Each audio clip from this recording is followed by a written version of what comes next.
Features की report है जी, international rating agency है, एक मूडीज रेटिंग एजेंसी, आपको मैंने कल बताया था उन्होंने क्या कहा था परसों के शो में, एक इनकी तरफ से आई है। और ये बहुत इंपॉर्टेंट बिजनेस मॉनिटरिंग इंस्टीट्यूट्स होते हैं जो ये पेश करते हैं इस तरह की, और इसकी बेस के ऊपर दुनिया भर जो हमारे साथ बिजनेस करती है, हमारे हालात जानती है। उन्होंने बड़ी इंटरेस्टिंग बातें की इन दो। उन्होंने कहा कि मुस्लिम लीग नवाज़ की जो गवर्नमेंट है ये 18 महीने ज़्यादा नहीं चलेगी। ये बड़ी इंटरेस्टिंग प्रेडिक्शन उन्होंने की है। वो कहते हैं कि we expect that the Pakistan Muslim League Noon led government will remain in power over the coming 18 months and will succeed in pushing through with International Monetary Fund mandated fiscal reforms. यानी कि वो लोगों की ऐसी तैसी करके रिफॉर्म करके निकल जाएंगे, लेकिन 18 महीने से ऊपर ही रहेंगे। साथ उन्होंने एक और भी इंटरेस्टिंग बात की है। उन्होंने ये भी बताया कि इन दिस इवेंट अगर गवर्नमेंट जब चली जाएगी 18 माह बाद, तो मोस्ट लाइकली क्या है, एक टेक्नोक्रेट्स की गवर्नमेंट आएगी और फ्रेश इलेक्शंस नहीं होंगे। ये भी कहा है उन्होंने कि इमरान खान का जो है अभी जेल से बाहर निकलना दूर दूर तक जो है वो नज़र नहीं आ रहा। Political Pakistan economy remains very fragile. उन्होंने बताया कि पाकिस्तान की जो इकॉनमी है वो कमज़ोर रहेगी और कंट्री की जो फ्रेजाइल पॉलिटिकल सिचुएशन है वो भी, यानी कि जो अदम इस्तेहकाम है सियासी तौर पर या सियासी कमज़ोरी है पाकिस्तान के पॉलिटिकल सिस्टम की इस वक्त, वो भी ये जो रिकवरी है पाकिस्तान की माशी रिकवरी, इसकी राह में सबसे बड़ी रुकावट है, उसको डिरेल करती रहेगी। और बता दिया आपको बहुत इंपॉर्टेंट बात इमरान खान के हवाले से, वो उसके मुतालिक उन्होंने कह दिया कि जी वो तो अभी बाहर निकलते नज़र नहीं आ रहे। पाकिस्तान तहरीक इंसाफ के बानी मुस्तक़बिल करीब में ज़ेर हिरासत ही रहेंगे, ये भी इन्होंने ही रिपोर्ट दी है फिश बिजनेस वालों ने। तो एक तरफ तो ये चल रहा है पाकिस्तान के हवाले से इंटरनेशनली, दूसरा पाकिस्तान में दो मामला चल रहे हैं इस वक्त। एक हुकूमत की कन्फ्यूजन दर कन्फ्यूजन, तहरीक इंसाफ को पे पाबंदी लगाने की बात तो उन्होंने की, बात ही में इसहाक डार का बयान आ गया, उन्होंने कहा अभी देखेंगे अभी करेंगे। उसके बाद गवर्नमेंट का हर बंदा आके ओपनली डिफेंड नहीं कर रहा, पुट इट दिस वे, इस बात को। पीपल्स पार्टी जो उनकी इत्तेहादी है जिसकी बुनियाद पर उनकी हुकूमत चल रही है, वो भी तहरीक इंसाफ पाबंदी को ओपनली एडमिट नहीं कर रहा कि ये होनी चाहिए। ये मामला और इस मामले के साथ एडहॉक जजेस का मामला। अब नो डाउट कि पाकिस्तान को जजेस की ज़रूरत है। यहाँ 17 भी कम है, यहाँ सुप्रीम कोर्ट में 57,000 से ऊपर केसेस हैं, यहाँ पूरे पाकिस्तान में लाखों केसेस हैं। हमें जजेस ओवरऑल चाहिए, सुप्रीम कोर्ट को भी चाहिए। और पाकिस्तान का दस्तूर इस बारे में बिल्कुल क्लियर है कि जब आपको ज़रूरत पड़े तो आप 17 तो टोटल बंदे हैं ना, टोटल जजेस जो आप लगा सकते हैं, लेकिन जब आपको ज़रूरत पड़े आप एडहॉक जजेस जो है उनकी तैनाती कर सकते हैं। उनकी सिलेक्शन का तरीका आर्टिकल 182, उसकी सिलेक्शन का तरीका वही होगा जो तरीका एक रूटीन के जज का होता है। उसके अंदर उसी तरह ही तीन सीनियर मोस्ट जज बैठेंगे सुप्रीम कोर्ट के सिलेक्शन के लिए, चारों हाई कोर्ट्स के चीफ जस्टिस बैठेंगे, अटॉर्नी जनरल बैठेंगे, पाकिस्तान बार कौंसिल का नुमाइंदा बैठेगा, वज़ीर कानून बैठेगा। तो इस कॉन्टेक्स्ट के अंदर ये बनती है वो कमेटी, जुडिशल कमेटी, जो कि जज को सिलेक्ट करती है। तो इसमें कोई दो राय नहीं है कि रूटीन का जज और एडहॉक जज का तरीका वही है। फ़र्क ये है कि वो 3 साल का रहेगा, वो रिटायर भी हो सकता है। अभी जो है 4 जजेस जिनको अपॉइंट किया गया के नाम दिए गए थे, उनमें जैसे रिटायर्ड मुशीर आलम ने एडहॉक जज बनने से माजरत की, जैसे रिटायर्ड मकबूल बाकर ने भी माजरत कर ली। पीछे रह गए जैसे रिटायर्ड सरदार तारिक मसूद और जस्टिस मजहर आलम मियाँ खेल, ये होंगे। लेकिन तहरीक इंसाफ ने इसके ऊपर एक तूफ़ान खड़ा कर दिया हुआ है। वो कह रहे हैं हुकूमत पागल हो चुकी है। उनको ये लग रहा है कि जी ये जो स्पेशल सीट्स का मामला है इसके ऊपर कोई रद्दोबदल हो जाएगी रिव्यू पिटिशन में। हालांकि रिव्यू पिटिशन में रद्दोबदल इसलिए नहीं हो सकती कि ये वही 13 रुकनी जजेस बैठेंगे इस रिव्यू को सुनने के लिए जिन्होंने फैसला किया है इन द फर्स्ट प्लेस। फिर वो ये कह रहे हैं PTI वाले कि जी तहरीक इंसाफ पाबंदी लगने जा रही है, जो डिक्लेरेशन हुकूमत जमा कराएगी उस डिक्लेरेशन को सुप्रीम कोर्ट ने वेरीफाई करना है, उसमें एडहॉक जजेस को इसलिए शामिल किया जा रहा है। फिर तहरीक इंसाफ के खिलाफ जो केसेस आ रहे हैं फ्यूचर में या जो अभी लगे हुए हैं, उनके लिए एडहॉक जजेस को यूज़ किया जाएगा अपनी मनपसंद उनको। लेकिन एक बात का ये नहीं पता तहरीक इंसाफ को कि 3 अब प्रैक्टिस एंड प्रोसीजर बिल के बाद 3 सीनियर 3 जजेस जो है वो फैसला करेंगे बेंच क्या तश्कील पाएगा। और इनमें 2 जजेस तो वो है जिन पर तहरीक इंसाफ को कोई इख्तलाफ ही नहीं है, कभी उन पर एतराज़ सुना ही नहीं, जिनमें एक सीनियर मोस्ट जज जस्टिस मंसूर अली शाह जो नेक्स्ट चीफ जस्टिस भी होंगे, और दूसरे सीनियर मोस्ट जज जो है जस्टिस मुनीब अख्तर, इन पर तहरीक इंसाफ को एटलीस्ट इख्तलाफ नहीं है। तो जस्टिस काजी फाइज ईसा पर जितनी दुशराम तराजी हो रही है वो अपनी जगह पे, लेकिन वो अकेले तो बेंच भी तश्कील नहीं दे सकते अपनी मर्जी का। ये प्रैक्टिकल प्रोसीजर बिल आ चुका हुआ है। इस सब की मौजूदगी में फिर भी तहरीक इंसाफ को तसल्ली नहीं है। जानने की कोशिश करते हैं मामला क्या है उनका, तसल्ली क्यों नहीं उनको हो रही। पाकिस्तान की जो गवर्नमेंट है उनका मामला क्या है, उनको इकॉनमी संभल नहीं रही उनसे। 18 माह में दुनिया के बड़े बड़े बिजनेस की रेटिंग एजेंसियां जो कह रही हैं हुकूमत ख़त्म होने वाली है। मूडीज़ वाले कह रहे हैं कि ये कमज़ोर इलेक्शन मैंडेट लेके आए हुए हैं, ये इकोनॉमिक रिफॉर्म्स कर ही नहीं सकते। तो ये एक और पंगे के अंदर पड़ रहे हैं। इस वक्त मैं आपको बता देता हूँ कि उमर अयूब और असद कैसर सेंटिमेंट रिप्रेजेंट कर रहे हैं तहरीक इंसाफ का हार्ड कोर एडॉक जजेस के हवाले से। और एक और बात, इलेक्शन कमीशन ऑफ पाकिस्तान का समझ नहीं आया कि उन्होंने मनोवन अमल करना है सुप्रीम कोर्ट के उस फैसले के ऊपर जो स्पेशल सीट्स पे आ चुका हुआ है। आज का इजलास पूरे का पूरा बेनतीजा ख़त्म हो चुका। चीफ इलेक्शन कमिश्नर ने अमल करना है लेकिन वो किस सोच विचार में पड़े में ये भी समझ नहीं आ रहा। दूसरी तरफ ये अफवाह भी बड़ी गर्म है, हुकूमत जो है उसने शायद फैसला कर लिया, ठान ली है कि वो सुप्रीम कोर्ट का फैसला नहीं मानेंगे। कन्फर्मेशन नहीं है इस बारे में, लेकिन अगर वो ऐसा करते हैं या चीफ इलेक्शन कमिश्नर ऐसा करते हैं उसके कॉन्सिक्वेंस बड़े सिवियर हैं, उसमें भी बात करेंगे ज़रूर। पहले उमर अयूब और असद कैसर साहब क्या फरमा रहे थे सुन लें। बैरिस्टर दानियाल चौधरी साहब, किसी का बाप भी तहरीक इंसाफ को बैन नहीं कर सकता, ये असद कैसर साहब कह रहे हैं। बहुत वार्म वेलकम अजहर सिद्दीक साहब, बहुत वार्म वेलकम। और हमारे हरदिल अजीज इरशाद भट्टी साहब, बहुत warm welcome. One and only person of his own league. काफ़ी है, काफ़ी। दानियाल साहब, समझ नहीं आ रही कि दुनिया की तमाम इंटरनेशनल रेटिंग एजेंसियां इकॉनमी को जो मॉनिटर करती हैं वो कह रही हैं कि आप इस्लाहात पूरी नहीं कर सकेंगे, रिफॉर्म्स कर नहीं सकेंगे। उसके रीज़न वो ये बता रहे हैं कि आपका कमज़ोर इलेक्टोरल मैंडेट है, आपका मैंडेट फ्रेजाइल है। आज फिश इसकी रिपोर्ट जो आई है वो ये कह रही है कि जी आपकी हुकूमत 18 माह में ख़त्म हो जाएगी। आप जा रहे हैं तहरीक इंसाफ पाबंदी लगाने, ना आपकी पार्टी के लोग सिवाय आप और 3-4 के अलावा इसको डिफेंड करने के लिए आते हैं प्रोग्राम्स के अंदर, ना आपके इत्तेहादी इस मामले को डिफेंड करते हैं। इसहाक डार साहब ने डिप्टी प्राइम मिनिस्टर को कह ही दिया कि अभी तो फैसला हुआ ही नहीं इस बारे में, अभी तो मशवरा कर रहे हैं। समझ नहीं आ रही कि आपको समझ नहीं आ रही, हमें समझ नहीं आ रही आपकी। दानियाल साहब, बिस्मिल्लाहिर्रहमानिर्रहीम। फर्स्ट जी thank you for having me on the show. अच्छा, पहला मैं अगर थोड़ा सा आपका सवाल समझ लूँ, क्योंकि आपने कहा कि आज की जो मूडीज़ की रिपोर्ट है वो कहती है कि इलेक्शन जो है वो ये हुकूमत की रेटिंग को डिग्रेड किया है या वो चल नहीं सकती, क्योंकि मेरे सामने कंपनी की रिपोर्ट है कि 18 माह रहेंगे। आप बता दें किस जगह, ये किसकी, मूडीज़ की? नहीं, फिच मूडीज़ की तो कल आई थी ना, परसों आई थी। मैं तो आपके देखें सब तो जी सबसे जो रेलेवेंट रिपोर्ट है दैट इज़ जो जिसको हम पहले भी देखते रहे, डिस्कस करते रहे और अपनी इकनॉमिक पॉलिसीज़ के ऊपर बड़ा वो है, मूडीज़ की is one of them.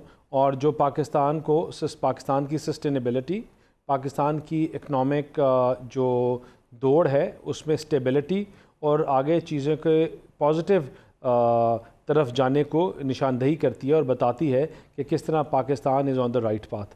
And how is Pakistan on the right path? Pakistan is on the right path कि इसमें जो शराय इन्फ्लेशन है वो कम हुई है, बेहतर हुई है, और इसी तरह आहिस्ता आहिस्ता फूड इन्फ्लेशन बेहतर हो रही है।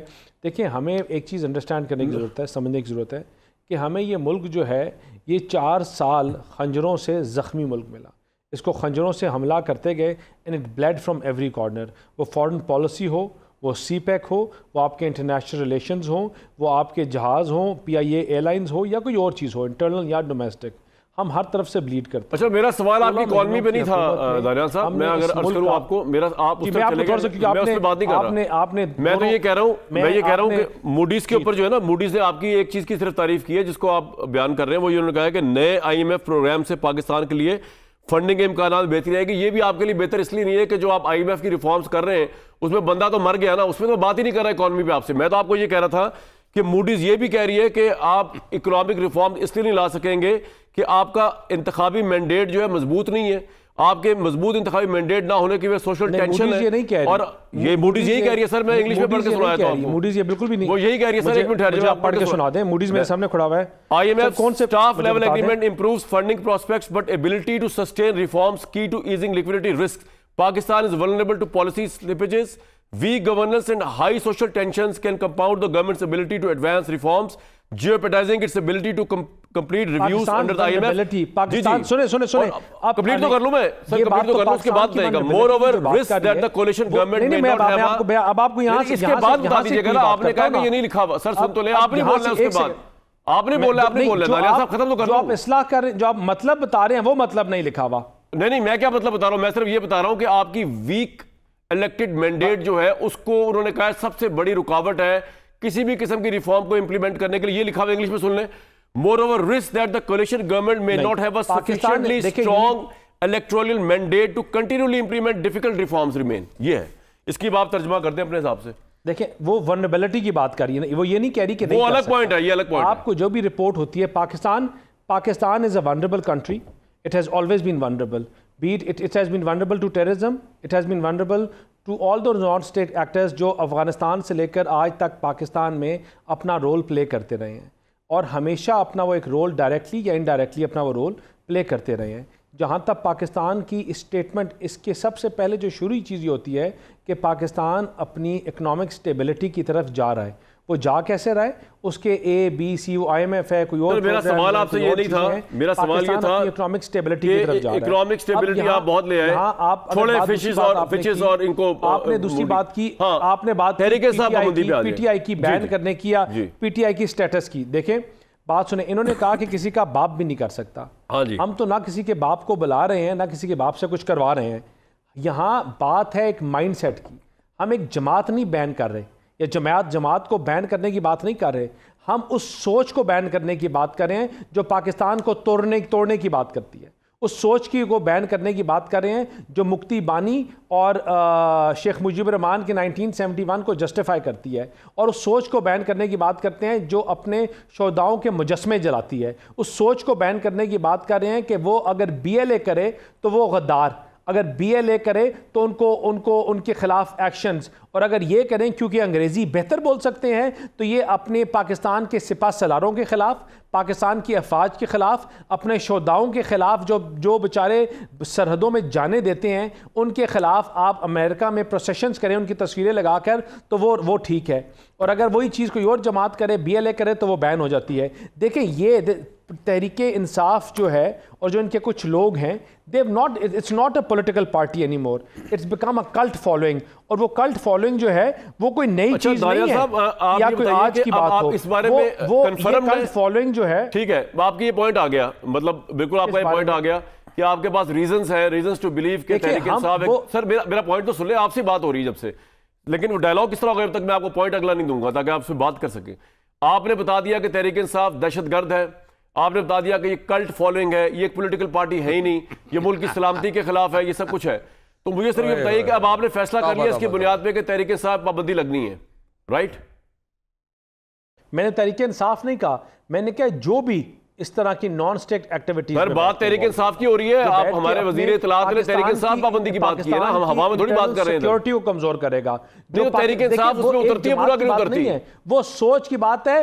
इट डज नॉट, देखें ये स्टेटमेंट जो है हमारी, ये एक जमात पे रिस्ट्रिक्ट नहीं करती हमें, ये हम और वाइडन करके देखें। ये यार बात सुने, दानियाल साहब मेरी बात सुने यार, प्रेस कॉन्फ्रेंस मंगवाएं किया जाए और दानियाल साहब मेरी बात सुन ले, ये नहीं होगा। देखिए नहीं, आपने पॉलिटिकल पार्टी का नाम लिया ना, सोच कहां से आ गई दानियाल भाई?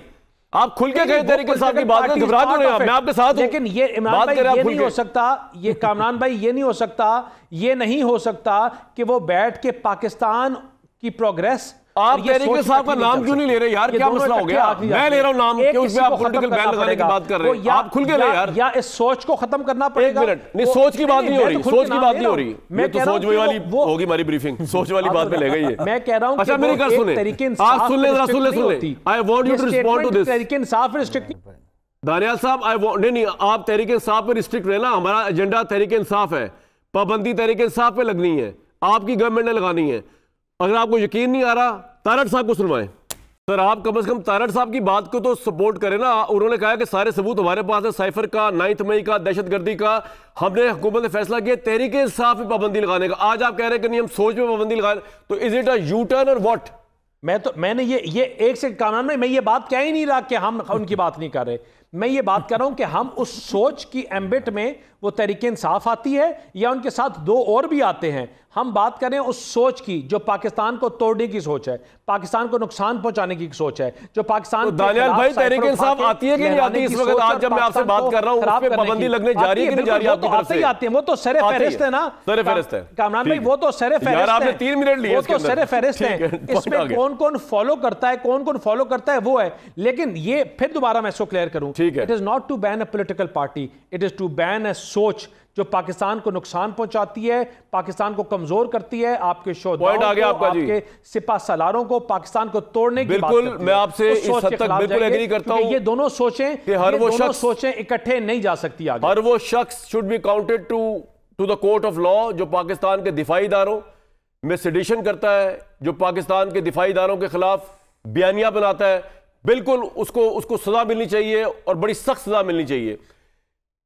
अजहर सदीक साहब, इन क्लियर वर्ड्स आपके इतने इतने चार्जेस साबित हो चुके हुए हैं, मैं तो हैरान हूं कि आप किस तरह कैमरे को फेस कर रहे हैं। आप पे तो पाबंदी लगनी चाहिए भट्टी साहब, जितना हुकूमत के पास चार्जशीट इतनी बड़ी आ चुकी हुई है, तो आप इसका हल सोचिए। आप मेरे ख्याल से इसलिए बुलबुला रहे हैं कि अब सुप्रीम कोर्ट ने डिक्लेरेशन देना है, तो आपको लग रहा है कि सुप्रीम कोर्ट के एड हॉक जजेस आ रहे हैं तो कहीं वो तहरीक-ए-इंसाफ की पाबंदी को रेटिफाई ना कर दें। मत घबराएं मेरे दोस्त, अगर आपने कुछ गलत नहीं किया तो आप क्यों घबरा रहे हैं? एड हॉक जजेस में भी क्यों आपने बांधा हुआ इतना बड़ा युद्ध? पहले तो पाबंदी भी आए, लगी बहुत बहुत शुक्रिया आपका कामरान शाहिद। दानियाल साहब बैठे थे, दानियाल चौधरी साहब हमारे साथ है भाई जी। दानियाल, अच्छा दानियाल चौधरी साहब, वो आपने शायद काशिफ अब्बासी का प्रोग्राम नहीं देखा कि वो जो जिसमें उन्होंने बड़ा ज़बरदस्त कंपैरिजन किया है, वो लिखी हुई प्रेस कॉन्फ्रेंस, वो अता ताड़ड़ ने और दानियाल ने हर लफ्ज़ ब लफ्ज़ हू बहू एक जैसी थी। अच्छा नहीं अच्छा चलें, वो हो असल में मोदी की रिपोर्ट, मेरी भी अंग्रेज़ी कमज़ोर है, वो मोदी की रिपोर्ट अभी आप पढ़ रहे थे, वो मैं शायद मेरी भी मैं भी समझ नहीं सका, अंग्रेज़ी कमज़ोर है ना, क्या करें ना, आपको चाहिए ना उर्दू में, फ़ारसी में, हिंदी में जी। आप ना ये रिपोर्ट वगैरह ना पहले ज़रा डिस्ट्रीब्यूट कर दिया करें, ज़्यादा अच्छा हो। और ये दूसरी जो बातें हैं ना, ये देखिए हमारे कान पक गए हैं, एक ही टेप चलती है, कुछ नहीं, आप कुछ पूछते हैं जवाब कुछ आता है। अब मैं तो हैरान होता हूँ, हम सब वकील भी, हम वकालत भी समझते हैं, आइन का आर्टिकल 10A भी है, कौन से केस साइफर की बात कर रहे हैं? साइफर तो ज़मीन बोस हो गया। अच्छा कौन से इद्दत वाले केस की बात करते हैं? तबाह बर्बाद हो गया। अच्छा 9 मई की बात करती हैं, 9 मई में उस दिन हफ्ते वाला दिन था, मैंने कहा एविडेंस पूछें ज़रा, कौन सी एविडेंस है, किस जगह कोई बाकायदा सज़ा हो गई है, वो वीडियो लेके फिरते रहते हैं भाई, वो CCTV फुटेज वगैरह जो सारी वो लाएं कौम के सामने, तो ये अच्छा नहीं लगता। यानी यानी यार खुदा रहा यार, नेशनल TV चैनल पे बैठे हैं, आपसे जो सवाल पूछा उसका जवाब, इसका जवाब मैं दे देता हूँ जी। पहली तो बात है, बड़ी वाज़ेह तौर पर बताते चलें, ये 1985 से लेकर हम नहीं इस मुल्क में रहे, ये सियासी जमातें रही हैं, ये यही एस्टैब्लिशमेंट के साथ माजी में जाया करें यार भाई, हमारे पास तो भाई नहीं ओहो, मैं ये माजी में गए थे ना, ये 3.5 साल की बात कर रहे थे ना, तो मैं अब 3.5 साल में, आपको पता है 2 साल कोरोना था, आप इकोनॉमिक के जो फिगर्स थे ना, जरा उठा कर देख लें, इंटरनेशनल स्टैंडर्ड सारे चेक करके देख लें, आपको अंदाजा हो जाएगा। कहने की क्या, यानी अगर फर्ज करें पाकिस्तान तहरीक इंसाफ ने इकोनॉमी तबाह कर दी, तो कोई रिपोर्ट है, कोई इंक्वायरी, यार इकोनॉमी पे सवाल ही नहीं है, मैं कह रहा हूं साबित करें कि आपको बैन क्यों नहीं होना चाहिए। और ये एड हॉक जजेस पे आपने क्या शोर मचाया है भाई, आप तो खुद लॉयर है सीनियर अजहर साहब, ये कॉन्स्टिट्यूशन की रिक्वायरमेंट हो सकती है। मैं अब आ रहा हूं, बहुत ज्यादा वो पढ़े आप दस्तूर खोल के, मैं आ रहा हूं, सुने मैं जवाब देता हूं ना। आपको पता है ना कि अगर अदलिया के किसी फैसले के बारे में बात की जाए तो आइन कहता है तौहीन अदालत होगी। अगर मैं आपकी ज़ात के हवाले से कोई बात करता हूं तो आपको पता है डेफेमेशन का लॉ मौजूद है।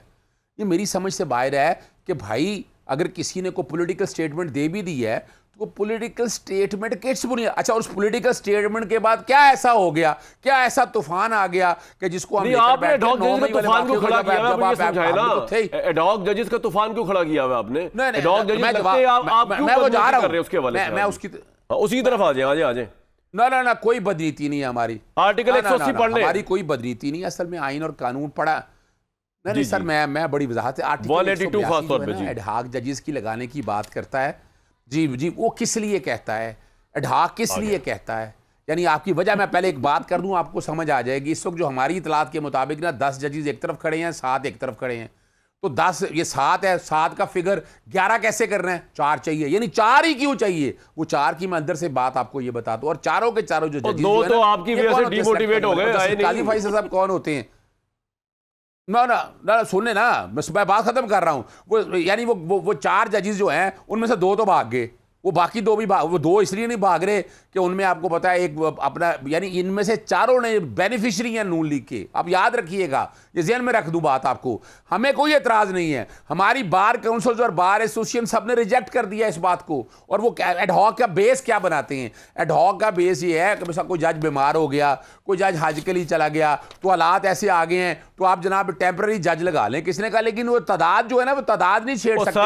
आपका हाल ये है कि वाकई खत्म करने ना काबिल सवाल ना होने के फैसले की मुंजर है। फौजदार अपीलों की तादाद 10,000 तजावुज कर चुकी है सुप्रीम कोर्ट में। 58,000 से ऊपर केसेस हैं। बैरून म्यार के मुताबिक 10 लाख लोगों के लिए 90 जजेस होनी चाहिए। पाकिस्तान में 10 लाख लोगों के लिए 13 जजेस हैं। सर जज तो चाहिए। इसका जवाब दे देता हूं। जी बताएं आपसे पूछ रहा हूं। नहीं सुने ना अपना कमरान भाई लाहौर हाई कोर्ट में 2 लाख से ज्यादा केस दे रहे हैं। सिंध हाई कोर्ट में 70-80 हज़ार हैं। पेशावर हाई कोर्ट में भी कोई 30-40 हज़ार केस हैं। और वहाँ लाहौर हाई कोर्ट में 26 जजेस अभी शॉर्ट हैं। सिंध हाई कोर्ट में कितने जजेस शॉर्ट है? पेशावर भाई वाकई आप वाकई कहीं से तो बेहतरी का आगाज हो रहा है। वाकई चाहते हैं इंसाफ देना। कभी ख्याल आया इनको?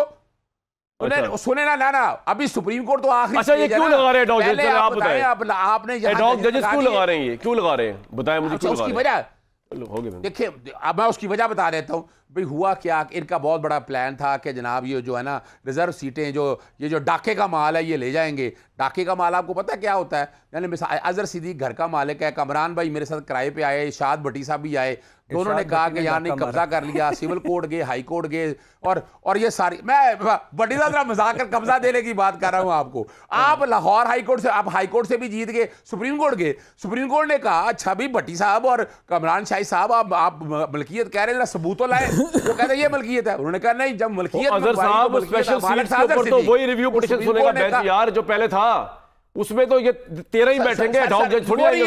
मैं कहने लगा हूं, नहीं सुने, मैं बता रहा हूं आपको, रिव्यू का इशू नहीं है। रिव्यू का इशू नहीं है। इशू क्या है? कॉन्स्टिट्यूशनल पैकेज है एक बाकायदा, वो बता देता हूं क्या है। हाँ। और वो रिव्यू इसलिए सुनना है कि पाकिस्तान तहरीक इंसाफ को आर्टिकल 17(2) के तहत और सेक्शन 212 के तहत ये प्रोविडेंट फंड, यानी वो फॉरेन एडेड पार्टी तो बन ना सकी, मुल्क की सालमियत के वाले वो एक डेक्लेरेशन देंगे। डेक्लेरेशन आएगी सुप्रीम कोर्ट में, सुप्रीम कोर्ट में आएगी। सुप्रीम कोर्ट में इनको चाहिए जजेस की तादाद ज्यादा, ताकि पार्टी को बैन किया जा सके। पॉइंट आ गया आपका, जो कि नहीं आया वैसे तो, लेकिन आ गया जा सके। पॉइंट आ गया। भट्टी साहब, आपने अदर साहब की बात भी सुनी, इनकी एडहॉक जजेस की लॉजिक क्या आपको समझ आ रही है? हुकूमत की आपको एडहॉक जजेस की लॉजिक क्या समझ आ रही है, क्यों लगाना चाह रहे हैं? और जिस तरह इकॉनमी की इंटरनेशनल रिपोर्ट्स को दानियाल साहब अपने हिसाब से इंटरप्रेट कर रहे हैं, उससे आपको क्या एहसास हो रहा है?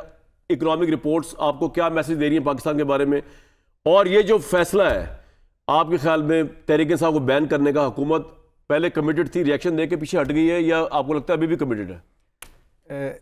मुख्तसर तीनों चारों बातों पे, और टाइम दीजिएगा, मेहरबानी कीजिए। पहली बात तो ये है कि अजहर सिद्दीक साहब अपनी पूरी जमात को खुशखबरी सुनाएं कि कोरोना इनके लिए बाइस रहमत था। वरना ख्वाजा आसिफ साहब बता चुके हैं कि अप्रैल 2019 में हमसे साबका इस्टेब्लिशमेंट ने रब्ता कर लिया था कि पहले पंजाब ले लें फिर वफाक ले लें। क्योंकि कोरोना आ गया तो बात आगे निकल गई। दूसरी बात यह है कि ये बराए मेहरबानी ये हमारे कंधे पे बंदूक रख के हुकूमत ना चलाए। ये कोई हमारे केसों के लिए ये सुप्रीम कोर्ट में एडहॉक जजेस नहीं आ रहे। अल्लाह के नाम पे ये ना करें। अगर इसलिए आ रहे हैं आपके नजदीक? अब मैंने कहा मेहरबानी करें। अगर कौम से खिताब, हाँ मैं कौम से खिताब करना चाहता हूँ। अच्छा, पहली बात तो ये कि अगर आपको हमारे केसों की है तो सिविल कोर्ट्स की तादाद बढ़ाएं, जहाँ हमारा राबता होता है हर रोज़। और जो एक चीफ जस्टिस फरमा रहे थे कि अगर 24 घंटे भी हमारे सिविल कोर्ट्स काम करें तो फिर भी केस ख़त्म नहीं होते। सेशन कोर्ट्स में बढ़ाएं, हाई कोर्ट्स में बढ़ाएं केस। 25-30 केस जज चाहिए लाहौर हाई कोर्ट में सिर्फ वो जो केस सुनने के लिए, और कोई 50% फंक्शनल हैं, बाकी सुन ही नहीं रहे। ठीक। और अगर आपने जजेस लाने हैं सुप्रीम कोर्ट में हमारे केसों से, तो हाई कोर्ट से मुस्तकिल जज ले आएँ और ले आएँ और उनको ऊपर लाएं। अगर आप कोई आईनी तरमीम कर लें, कोई जो भी करना चाहते हैं। अब आ जाएं, ये ला क्यों रहे हैं? ला इसलिए रहे हैं कि ये आफ्टर शॉक्स हैं, ये 13 रुकनी लार्जर बेंच के सुन्नी इत्तेहाद कौंसिल की सीटों वाले फैसले पे जो पीटीआई तहरीक इंसाफ की सीटों वाले। सुन्नी इत्तेहाद कौंसिल तो कान को इधर से पकड़ना है ना, तहरीक इंसाफ की सीटों, ये आफ्टर शॉक्स का नतीजा है। और ये क्योंकि तहरीक इंसाफ की वापसी हो गई, मखसूस नशिस्तें मिल गई, ये हम ख्याल जजेस लाने की एक कोशिश है। और ये मुस्तकबिल की मनसूबा बंदी है, मुस्तकबिल की पेश बंदी है। वजह क्योंकि इमरान खान के सारे केस तहरीक इंसाफ के सारे केस, संगीन मुकदमा हो इमरान खान पर या तहरीक इंसाफ पर पाबंदी हो, जाना सुप्रीम कोर्ट में ही है। ये खौफ है। खौफ ये है कि मैं असनात मलिक दोस्त को सुन रहा था, वो कह रहा था कोई एक तरफ जजेस को ये बता रहा है कि इमरजेंसी भी लग सकती है, मार्शल लॉ भी लग सकता है, और कोई दूसरी तरफ हुकूमत को ये बता रहा है कि आज मखसूस नशिस्तें मिल गई हैं, आज तहरीक इंसाफ की वापसी हो गई है, तो कल ये 8 फरवरी 2024 का इलेक्शन भी सुप्रीम कोर्ट टेकअप कर सकती है। तो ये खौफ है जिसकी वजह से ये नीयत ठीक नहीं है, ज़ाती मफाद है इस फैसले के पीछे, मुतनाज़ फैसला है। अब इस पे जी बिल्कुल बिल्कुल। ये अब मुझे बताएं कि ये हम इलेक्शन एक्ट जो तरमीमी ऑर्डिनेंस आया, ये कोई हमारे लिए आया था कि जिसमें उन्होंने कहा कि वो इलेक्शन कमीशन जिसने 3 मरतबा, कासम सूरी, आरिफ अलवी, इमरान खान ने तो 1 मरतबा आइन तोड़ा ना, इलेक्शन कमीशन को सुप्रीम कोर्ट कह चुकी है 3 मरतबा आइन तोड़ा है, मुल्क को बुरानों में लपेटा है, जमहूरियत को पटड़ी से उतारा है, अपने काम के अलावा सारे काम कर रहा है। और उसमें जो एक सिर्फ 2 जुमले, उसमें जो आया इलेक्शन एक्ट तरमीमी ऑर्डिनेंस के, अब सारा कुछ इलेक्शन कमीशन के पास रिटायर्ड जजेस लगाएगा और जब चाहेगा एक समात उठाकर दूसरे टर्मिनल में शिफ्ट कर देगा। अच्छा आगे बताएं, नैब तरमीमी ऑर्डिनेंस कोई हमारे लिए आया था? नहीं, कुछ भी नहीं आया। नहीं सुन, इसलिए ये 14 दिन का जो रिमांड 40 दिन का किया है, जिस पे ये कल रोते थे अब इमरान खान दौर में क्या है, रिमांड तो 14 दिन से ज्यादा हो ही नहीं सकता, अब 40 दिन क्यों कर लिया? क्योंकि इमरान खान ने दानियाल साहब कह रहे हैं तहरीक इंसाफ पाबंदी लगेगी, आपको लगता है लगेगी? देखिए इस वक्त इशू ये है कि साइफर तो हाई कोर्ट में उड़ गया, 9 मई पे जो स्याह दिन है, शर्मनाक दिन है, जिसके सारे मुलजमों को सजा मिलनी चाहिए, उसमें भी है कि पूरी तरीके इंसाफ मुलव्वस नहीं है। अब आ गया कि ये जो है केस कमज़ोर है। वजह केस कमज़ोर इसलिए है कि विद इन मुस्लिम लीग मुत्तफिक नहीं है, विद इन पीपल्स पार्टी मुत्तफिक नहीं है, और दोनों इस पे और डरे हुए हैं कि जब ये केस हम लेके ये तो ख्वाहिश का इजहार कर सकते हैं, लगाना तो सुप्रीम कोर्ट ने ना, आइन के आर्टिकल 17(2) के तहत हो, पॉलिटिकल आर्डर्स के तहत हो, एक्ट के तहत हो, या इलेक्शन एक्ट के तहत हो, सुप्रीम कोर्ट ने लगाया। तो फिर अगर इतने मुश्किल के ज़हन में क्यों अच्छा, ये मुंह कालक नहीं कोई मलना चाह रहा, ये रुसवाई और बोझ कोई नहीं उठाना चाह रहा, जिसकी वजह से ये अभी ले जा नहीं रहे, और ले जाएंगे तो उड़ जाएगा। उससे पहले इनके लिए अर्ज ये है कि आप बिल्कुल देखें, 5 ऐसे केस हैं जिसमें सुप्रीम कोर्ट और हाई कोर्ट कह चुकी है कि क्या मुल्की मफाद इतना कमज़ोर है कि बयानों से उसको नुकसान पहुँच जाए? क्या मुल्की सलामती इतनी कमज़ोर है कि बयानों से पहुँच? इमरान खान के मीर जाफर, मीर सादक से लेकर 9 मई तक कोई भी उनके साथ नहीं है, लेकिन क्या अभी मास्टरमाइंड सामने आने हैं, मनसूबा साथ सामने आने हैं। दानियाल साहब कन्विंस नहीं है जो हम इंटरप्रिटेशन दे रहे हैं इसकी, फिचेस रिपोर्ट की या मूडीज की रिपोर्ट की, आप भी कन्विंस नहीं है? वो तो कह रहे हैं 18 माह में हुकूमत जाने वाली है, हालात देखिए ये तो मुझे नहीं पता, लेकिन इस्लामाबाद में टेक्नोक्रेट हुकूमत की बातें हो रही हैं। अच्छा हाँ, इस्लामाबाद में ये हो रही हैं कि सोहेल वड़ाई साहब जो हैं, हमारे बड़े दोस्त हैं, जो पार्टीज़ ओवर और दूसरा ये कंपनी नहीं चलेगी कि खालक, वो कह रहे हैं कि हनीमून पीरियड ख़त्म हो गया है और जो डिलीवर करना था ना वो नहीं हो पा रहा। अब इसमें सबसे बड़ी वजह क्या थी? नवाज शरीफ साहब की लॉन्चिंग नाकाम हो गई। नवाज शरीफ साहब को आप मुझे 18 प्रोग्राम ने आपने मेरे नाक में दम किए रखा। लीडर तो 2 ही हैं जी, एक इमरान खान और एक नवाज शरीफ है, आ रहे हैं वापस, तो अब मुकाबला किन में होगा? भाई वो किधर है आपका नवाज शरीफ जो आप मुझे सर पे चढ़ा चढ़ा के मुंह मेरे बंद करते थे? लाओ ना उनको। आपका मुंह इस तरह बंद नहीं हो सकता। नहीं लाओ ना, नहीं मुझे लाओ इस तरह नहीं, मेरे भाईजान मुझे ताने सौकनों की तरह ना दो। मुझे आपने कहा था 2 दानियाल साहब जवाब देंगे, नवाज शरीफ साहब का मैं थोड़ी जवाब दूंगा। दानियाल साहब से नहीं लेना। आपने मुझे कहा था 18 प्रोग्रामों में कि नवाज शरीफ आ गया इमरान खान उड़ जाएगा। मैंने ये नहीं कहा था, मैंने ये कहा था कि मुकाबला होगा। अब मैंने ये नहीं कहा था एक उड़ जाएगा और एक रहेगा। मुकाबला होगा, और नहीं हुआ तो नहीं हुआ, मैं क्या करूं? मुझे बताए ना आप उनको। भाई अगर मुकाबला नहीं हुआ तो मैं क्या करूं? आपने उनको लीडर कहा। लीडर वो होता है जब मुश्किल वक्त है जद्दा चला जाए, मुश्किल वक्त है लंदन चला जाए, मुश्किल वक्त आए तो उधर मुंह करके बात करे भाई। मुश्किल वक्त आए वो एमएलए बैठे मुस्लिम लीग के, मैं एमएलए थोड़ी हूं। मुझे आपने नाक में दम किए रखा था। लीडर वो होता है जब मुश्किल वक्त आए, बजट में छुट्टियां नहीं लेता लीडर, मरी भाई दानियाल साहब, आप मोबाइल छोड़ के आपकी लीडरशिप में बात हो रही है, खुद डिफेंड करें, उतर जाए, मैं तो नहीं डिफेंड करूंगा। और मुझसे देखा नहीं जा रहा ये इस्तेसाल जो हो रहा है मियां साहब, देंगे तो बोलूंगा। आप बिजी इतने, मुझे समझ नहीं आ रही, आप सुन भी रहे हैं, सुन रहे क्या बात हो रही है। मैं कामरान भाई आपसे कर रहा हूँ, आप दो कंपैरिजन कर, जिनसे बात कर रहे हैं उनको कह दे जरा रुक जाए 10 मिनट। वो लॉन्चिंग नाकाम हो गई, किधर गई मकबूलियत, किधर गई? उनसे पूछे, कबूतर उड़ने से तोते उड़ने तक कहां गया? बताओ भाई दानियाल भाई, बताओ किधर गए कबूतर, किधर गए तोते, किधर की मकबूलियत मेरे भाई। जी हाँ, बोले अब बोले यार बेटी। कामरान भाई मकबूलियत, अब मैं बोलता हूँ, मकबूलियत आपने देखी जब आपके अभी बाई इलेक्शंस हुए, आप ये फॉर्म 45 और 47 उठा के फिरते रहे, और आपको उठा के लोगों ने नफरत को, लोगों ने जलाओ गिराओ की सियासत को, लोगों ने आग लगाने की सियासत को खैराबाद कर दिया।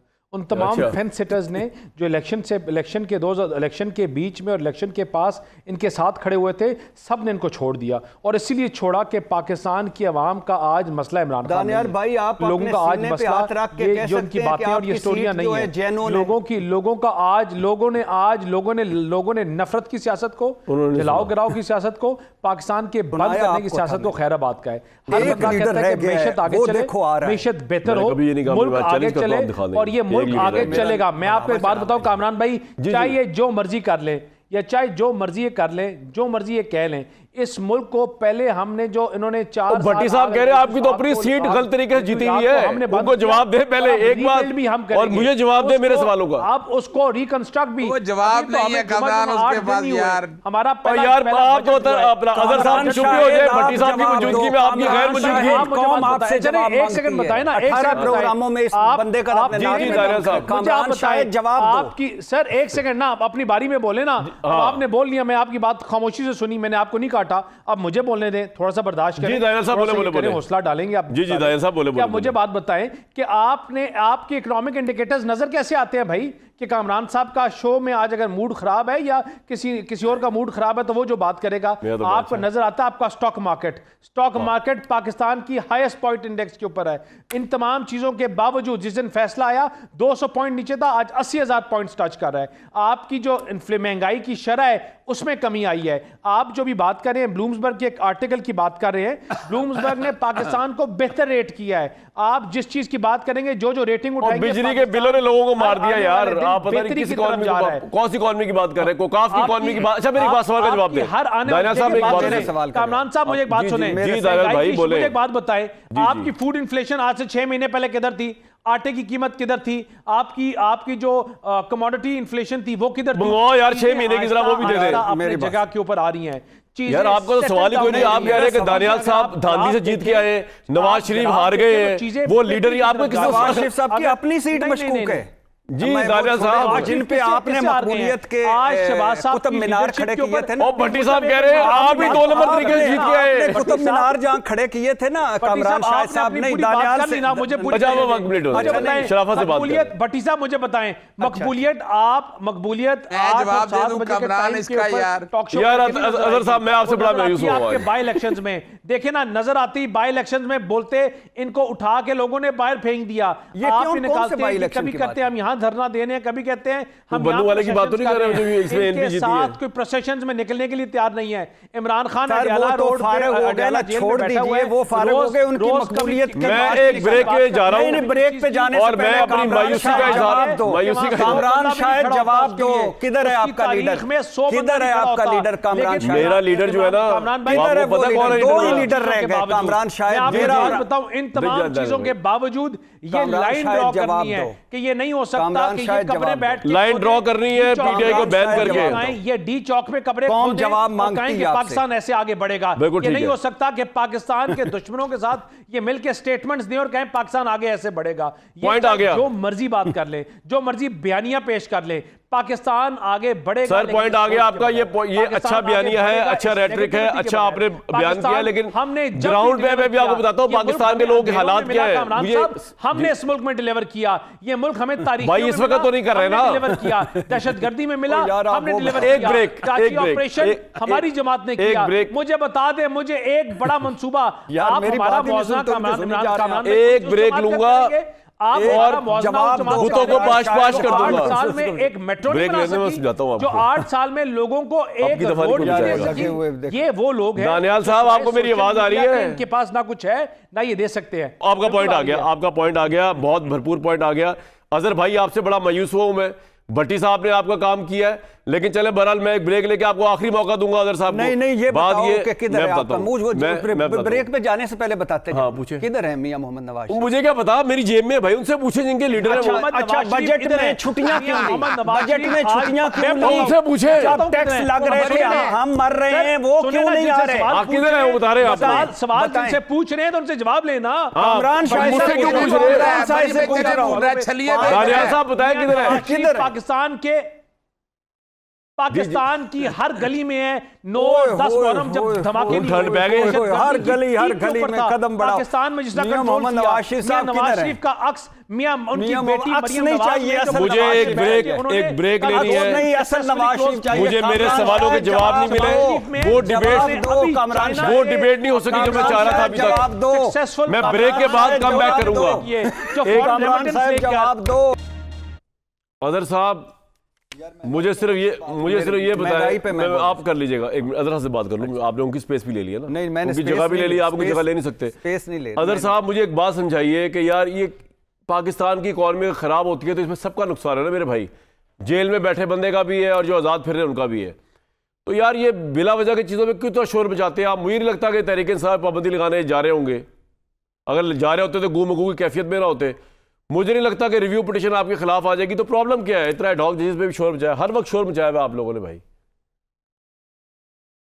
अच्छा, मैं ज़्यादा लंबी बात नहीं करूंगा। वो हम बचपन में होते थे ना, वो चाबी का घोड़ा होता था, वो चाबी देते थे, चलता रहता था।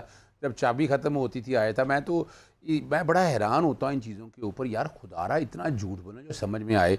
एक छोटा सा कंपैरिजन रख के ना, 150 रुपये पेट्रोल था, आज 276 रुपये है। 142 पे गैस चार्जेस थे जो 1976 पे हैं। LPG 2024 में 3078 रुपये है। नेपरा का बेस प्राइस जो था ना 16 रुपये 91 पैसे था, आज 35 रुपये है। अपना यूरिया जो 2000 से 4000 रुपये चली गई। बिजली का यूनिट 70 रुपये चला गया भाई। यार खुदा रहा है यार, आप ना वो तो मैक्सिमम यूनिट की बात बता रहा हूँ ना। यानी आपने यार ये बता रहे हैं हमें यार खुदारा। यानी पता नहीं कौन सी जगहों पर दूध की नहरें चल रही हैं यार लोगों की खुदकुशियाँ कितनी कर रहे हैं। आप अंदाजा लगा, लोगों ने बच्चों से स्कूलों से बच्चे उठा लिए हैं। और ये इसमें कोई शक नहीं, मैं इत्तेफाक करता हूँ कि नुकसान कौम का है दोनों की तरफ से। हम कोई लड़ाई नहीं करते इनके साथ। हम तो कह रहे हैं आपके पास जादू था ना, वो $100 था ना, वो पता नहीं कौन औरंगजेब लेकर आए, क्या कर लिया आपने? या तो बताए ना इस मुल्क को आप किसी जगह लेके जा सके। आज अब देखिए, मैं नहीं कह रहा, मूडी की रिपोर्ट है, अभी टेक्नोक्रेट हुकूमत की बात हो रही है ना, वो मैं तो नहीं कह रहा टेक्नोक्रेट हुकूमत की ना, वो इंटेलिजेंसिया बात करी। इसका मतलब क्या है? दे आर टोटली फेल्ड, फारग हो चुके हैं। और अगली क्या बात है, अब ये अपने आप को बचाने के लिए कोशिश कर रहे हैं कि किसी तरह से, यानी वजह क्या है, वो एजेंडा दिया हुआ था ना, तो आइन में कुछ तरामीम करनी थी। वो मैं बता देता हूँ, आर्टिकल 6 में तरामीम करनी थी। वो गल इनके भी गले पड़नी है। आर्टिकल 17 में है, जजेस अपॉइंटमेंट, वो सारे प्रोसेस में ना। अब हमें कोई रिव्यू की परेशानी कोई नहीं है, हम ना बता दें, कोई परेशानी नहीं है हमें जो परेशानी है कि इस आइन के साथ, इस सिस्टम के साथ, रूल ऑफ लॉ के साथ, यही तो मसला, आपको परेशानी कोई नहीं है। पाकिस्तान की जगह सही हो रही है। हम चाहते हैं जितनी जल्दी इनसे जान छुड़ाए, इनसे जितनी जल्दी खुलासी मिले। ये जो 45 और 47 के बता रहे हैं कि पता नहीं क्या हो गया, जल्दी नहीं मिलने वाली। और आप चले भी गए, टेक्नोक्रेट सारे हैं मेरे दोस्त, और इमरान खान जेल में, ये भी यही रिपोर्ट कह रही है। मैं उस वक्त प्रोग्राम, देखिए मैं बताऊं, मैं उस वक्त आपके साथ प्रोग्राम में था, इरशाद भट्टी साहब भी बैठे थे, सीटें सारी आपको भी पता है, मुझे भी पता है। यानी ये दिख रहा मैंडेट चोरी करके आया ना। यानी अगर पीपल की अगर हुकूमत होती उन लोगों को जिन्होंने वोट दिया तो ये मुल्क आगे जाता। मुझे जगह ना किसी जगह इन्होंने मां सिवाय पॉलिटिकल विक्टिमाइजेशन के, जेलों में डालने के अलावा 77 से लेकर आज तक हमेशा पॉलिटिकल मैंडेट चोरी हुआ है। It's no exception. 2018 में भी हुआ था, इट्स नो एक्सेप्शन। इकोनॉमी वो कह रहे हैं, दानियाल साहब कह रहे हैं, और नवाज शरीफ आप सवाल जो पूछ रहे हैं उतरा तो हर गली मोहल्ले मिलेंगे आपको। अच्छा, पहली बात तो ये भाईजान, पहली बात तो ये मेरे भाई के जब भाई आ रहा हूं, जब 1988 में ना गए थे ना ये बेनज़ीर भुट्टो साहब, और इनकी बारियां लगी थी तो डॉलर 18 रुपए का था। मुशर्रफ साहब 60 पर छोड़ के गए। उसके बाद इनका क्या हाल हुआ। और स्टॉक एक्सचेंज की ये बातें बता रहे हैं ना, स्टॉक एक्सचेंज $100 अरब का था, 100 अरब का, तो अब कितना है 70 अरब दरमियान से निकल चुके हैं। तो अब उस पे इंडेक्स ऊपर चला गया। भाई इंडेक्स को मैंने सर में माला, इंडेक्स को पकाऊं मैं, इंडेक्स का बिल दूं, क्या मतलब इंडेक्स का रोजगार दूं? बताएं क्या कहा? अच्छा मैं अभी ये आता हूं उस पे। अच्छा यूएई ने आपको आप बात करें, आप रियलिटी के ऊपर भट्टी साहब, पाकिस्तान ने यूएई ने 10 साल में यूएई ने आपको पॉलिसी नहीं देखी। भट्टी साहब मुझे बात बताएं, हम कहां छोड़ के गए थे डॉलर? 105, 110, 115 पे इन्होंने 4 साल क्या किया? हम छोड़ के गए थे, हम सीपैक छोड़ के गए थे, इन्होंने सीपैक के साथ लिया, वो बड़े नकम्मे थे। खिलौना बंद करा दे कमरान शाह साहब। दानियाल भाई सारा ठीक है, करते रहो, सारा ठीक है जो आप कह रहे हैं, बिल्कुल ठीक कह रहे हैं, मैं कह रहा हूं ठीक कह रहे हैं सारा जो आप कह रहे हैं। आप बताएं कि आप, लेकिन मुझे बात इस वक्त ऐवान सदर का बिल बजट बढ़ा, हमारा काम हुआ, वजीर आजम का बजट बढ़ा, हमारा काम। बात सुनने उसके बाद आपके पास तो इतना कमजोर आज तक कभी देखा पाकिस्तान को? आज तक कितना भट्टी साहब कमजोर नहीं किया जितना इन लोगों ने किया। कमरान शाह साहब अगर ये टाइम ये इसने दिलेना है झूठ बोल के, भट्टी साहब खुदारा यार इतना झूठ ये बोलता है, उसको ऐसे बुला लेते हैं यार। मैं तो समझता था कि वकील है को शायद बेहतरी की तरफ चीजें जाए, लेकिन हैरानकुन बात है यार ये क्या है? एक मिनट आप भी चुप कर जाए, आप भी चुप कर जाए। दानियाल भाई आपकी बारी नहीं है। आप किस तरह के अगर साहब आप जी भट्टी साहब कमाल हो गया यार, आवाज नहीं बंद कर सकते जी, बताएं। अच्छा पहली बात ये भट्टी साहब को बात करने देने रिकमेंडेशन आई है भाई। पहली बात तो ये है कि यूएई ने आपके 24 शहरों पे कहा है कि यूएई के 24 शहरों में आप पे गैर एलानिया पाबंदी लगे, भिखारी हैं। अब मुझे बताएं कि ये जो हमारे हुक्मरानों पे क्यों नहीं पाबंदी लगाई? इन्होंने हमें भिखारी बनाया, इन्होंने पाकिस्तान को भिखारी बनाया लाइनों में लगा लगा के। अच्छा दूसरा मुझे बताएं किस दुनिया में यार ये 4 साल हुकूमत करके पाकिस्तान को तबाही की तरफ ले गए। अच्छा आपकी बारी पे, दानियाल साहब की बारी पे यार क्यों नहीं लगी? मेरे भाई गली गली में। अच्छा भट्टी साहब मुझे बताइए, जवाब ही नहीं देने दे रहे। हां बोले अंधे हो गए आप। ऐवान सदर का बजट बढ़ गया, हमारा काम हो गया, वजीर आजम का बजट बढ़ गया, हमारा काम हो गया, वजीर आजम की तनख्वाह बढ़ गई, हमारी काम हो गई, अरकान पार्लियामेंट की मराद बढ़ गई, हमारी काम हो गई, उनको फ्री बिजली, उनको फ्री गैस, हमारा काम हो गया। आपके पास आ रहा हूं यार दानियाल भाई, आप चाहते हैं क्योंकि आप वक्त गुजारना चाहते हैं, कामरान शायद आप वक्त गुजारना चाहते हैं। आज आप बैक सीट पे हैं, आप और सारे आप है ना फ्रंट पे। हाँ आज आप बैक सीट पे, आपने मुझे तंग किए रखा था कि एक आ रहा है बंदा, उसने आकर तहस नहस कर देना है भाई इस मकबूलियत का। जिस तरह भोंडे अंदाज में मज़का खेज में सारे केस खत्म किए, जिस तरह नाअहली खत्म की, जिस तरह वीवीआईपी वापसी हुई, जिस तरह हमारे निज़ाम इंसाफ ने सरेंडर किया, जिस तरह हमारा मजाक उड़ाया गया, इमेज का फलूदा बना, जिस तरह कबूतर नहीं उड़ रहा था, कौन सा निजाम कबूतर नहीं उड़ रहा था, कौन से निजाम कबूतर का पता था में ऐसा हुआ है कि सिपा सलारों और आज वर्दियों को लहराया गया। आज नवाज शरीफ साहब कहां हैं? जाती उम्रा मरी। अच्छा यार दानियाल साहब एक बात का सवाल का जवाब दें। और किधर हैं? यानी नवाज शरीफ साहब को हमारे साथ खड़ा होना चाहिए। जी दानियाल साहब क्या सवाल है?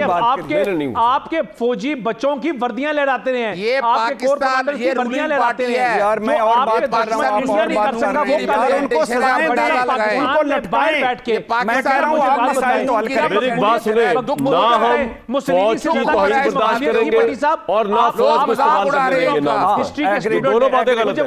अब सवाल इस वक्त फौज को लाने की जरूरत नहीं इस आर्गुमेंट में। फौज में अपनी जान ज्यादा जीता है। मैं एक बात बता रहा हूँ, बात ये हो रही है दानियाल भाई, बात ये हो रही है कि इस वक्त पॉलिटिकल डायलॉग हो रहा है कि वो आप पाबंदी लगाए तरीके साहब पे। अगर उन्होंने कुछ किया आप लगाए। मुझे क्या सुनाते हैं लटकाएं नहीं जाते, बताएं हिटलर हमारे मसाइल को आगे लेके चला गया। ये डाका डाला मैंडेट पे, उन्होंने भी उनको भी लटकाया। अच्छा मेरी बात दानियाल साहब एक सवाल है मेरा आपसे, सब चुप हो जाए जरा। लेकिन वो तो दानियाल साहब एक सवाल तो ले ले। भाई इन्होंने कल्ट फॉलोइंग दानियाल भाई आप मेरा सवाल तो सुन ले, कल्ट शर्ट को छोड़ दे यार, आवाज तो करूंगी। दानियाल साहब मेरा सवाल ये है कि इतने अहम मौके पे जबकि पाकिस्तान में एक ओवरऑल क्राइसिस चल रहा है, माने या ना माने, नवाज शरीफ साहब कहां है? पुट इट दिस वे, अक्स नहीं एक्चुअल कहां है? नवाज शरीफ का अक्स शहबाज शरीफ है, उनके भाई हैं जो प्राइम मिनिस्टर हैं, मरियम नवाज साहिबा है, जो उनकी बेटी हैं, जो पाकिस्तान पंजाब को आज चला रही हैं, ये तमाम देखिए मियां साहब की जो शक्ल में ये तमाम लोग वोट शहबाज शरीफ साहब लेके आए हैं, मरियम नवाज साहिबा लेके आई हैं, और मियां नवाज शरीफ मैं हम सारे हैं, हम जितने बैठे हैं। आप बताएं ना, आप जो हम सारे नवाज शरीफ साहब के नाम पे पूछा था, आज सारे लेके ये तो नवाज शरीफ साहब से मैंने पूछा था एक दफा जब पीडीएम पाकिस्तान को आग लगाने वाले, पाकिस्तान को तोड़ने वाले, गवर्नमेंट के दौरान अवाम मर गई है, पिस गई है, पॉवर्टी लाइन से नीचे चली गई। दानियाल साहब, मैंने पूछा था नवाज शरीफ साहब से जब वो लंदन में थे, उन्होंने कहा कौन सी गवर्नमेंट, ये तो मेरी गवर्नमेंट ही नहीं है, मेरी गवर्नमेंट 2017 में खत्म हो गई थी। आज आप कह रहे हैं कि नवाज शरीफ साहब का अक्स शहबाज शरीफ साहब है, वो तो नवाज शरीफ साहब खुद नहीं मानते इस बात को, भाईचारा अपनी जगह पे है, लेकिन इस गवर्नमेंट को और उसकी पॉलिसीज को नवाज शरीफ साहब ओन नहीं करते। आप क्या झूठ है? झूठ मुनाफकत है। हर चौथे महीने शहबाज शरीफ साहब क्या लंदन हमने करने उस जाते थे। एक ब्रेक लूंगा जी मैं। मरम रखी जिसको ये चाकू मारते रहे। पाकिस्तान में आइंदा आने वाले दिन जो है अदालतों के हवाले से, सियासत के हवाले से बड़े इंटरेस्टिंग होंगे। हम आपको यहीं से रिपोर्ट करते रहेंगे। उम्मीद ये नेक्स्ट वीक तक के लिए इजाजत।